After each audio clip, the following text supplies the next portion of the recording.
ते आमचे संचालक त्याचप्रमाणे सर्व संचालक S K Shinde sir, C D Shinde sir, त्या ठिकाणी उपस्थित असणारे प्राचार्य काळे सर, त्याचप्रमाणे शिक्षणाधिकारी ढोके सर, इतर सर्व आमच्या क्रीडा शिक्षिका, क्रीडा शिक्षक आणि उपस्थित सर्व सन्माननीय पत्रकार बंधू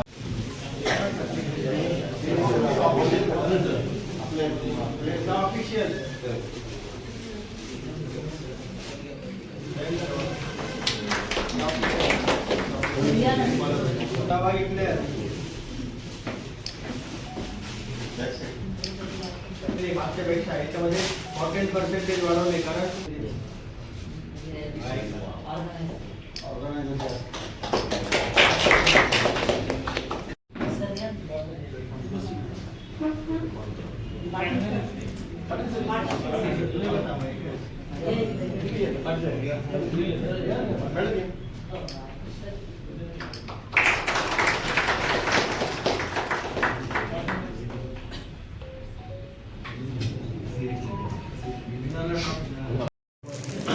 बारा जानेवारी 2025 या दिवशी नाशिक मविप्र मॅरेथॉन या स्पर्धांचं आयोजन करण्यात आलेलं आहे.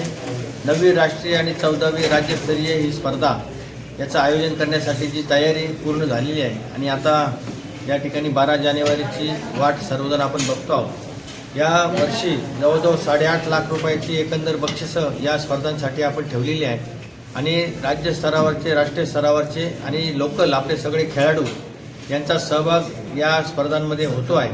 मागच्या वर्षीपेक्षा यावर्षी स्पर्धकांची संख्या पण वाढलेली आहे, बक्षिसांची संख्या पण रक्कम पण वाढवलेली आहे. त्याचबरोबर सर्व खेळाडूंना आपण आता या ठिकाणी बीप दिलेला आहे. त्याच्यामुळं टेक्निकली ही स्पर्धा आणखी जास्त चांगल्या पद्धतीने करणं आम्हाला सहज शक्य होणार आहे. पोलीस प्रशासन असेल, आमचे संस्थेतील सर्व विद्यार्थी असतील, कर्मचारी असतील, शिक्षक असतील, या सगळ्यांचं सहकार्य इथे मिळतं आहे. पोलीस कमिशनर त्याचप्रमाणे SP आणि CP या दोन्हींनी आम्हाला सर्व मदत करण्याचं ठरवलेलं आहे. त्याचबरोबर आमच्या शाळांमधले विद्यार्थी, NCC, NSS हे सगळेजण त्या ठिकाणी काम बघतायत, काम करतायत. भोजनाची व्यवस्था, निवासाची व्यवस्थासुद्धा आपण या ठिकाणी केलेली आहे. मला वाटतं अशा प्रकारची व्यवस्था करणारी ही एकमेव ऑलिम्पिक स्पर्धा असावी. या स्पर्धेच्या निमित्तानं मी सर्व नाशिककरांना आवाहन करेन की आपण याच्यामध्ये सहभाग घ्यावा. 42 किलोमीटर पूर्ण मॅरेथॉन घेणारी ही एकमेव स्पर्धा आहे. त्याचबरोबर 21 किलोमीटर, 10 किलोमीटर असे वेगवेगळे किलोमीटरचे गटसुद्धा आपण ठेवलेले, वेगवेगळ्या वयोगटासाठी, महिलांसाठी, पुरुषांसाठी आपण या स्पर्धा ठेवल्या आहेत. त्याचबरोबर यावर्षीचं वैशिष्ट्य म्हणजे आपण 3 किलोमीटरचा एक फन रन ठेवलेला आहे. त्याच्यामध्ये सर्वच ज्येष्ठ नागरिक असतील, लहान मुलं असतील यांनी या ठिकाणी सहभाग घेणं सहज शक्य होणार आहे.